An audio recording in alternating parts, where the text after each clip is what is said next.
আপনি বললেন আল্লাহ একজন, ধর্ম একটা। এখন আমি তিনজন মানুষের উদাহরণ দেই। একজন হিন্দু, আরেকজন মুসলিম, অন্যজন খ্রিস্টান। ধরেন এই তিনজন একসাথে আছে।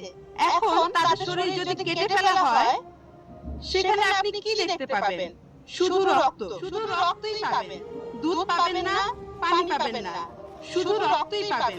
এখন সব মানুষের শরীরে যদি একই রক্ত থাকে, তাহলে মৃতদেহ সৎকারের নিয়মটা আলাদা কেন? মুসলিমরা তারা কবর দেয় আর হিন্দুরা আমরা মৃতদেহ পুড়িয়ে ফেলি। আসসালামু আলাইকুম দর্শক, আশা করি সকলেই অনেক অনেক ভালো আছেন।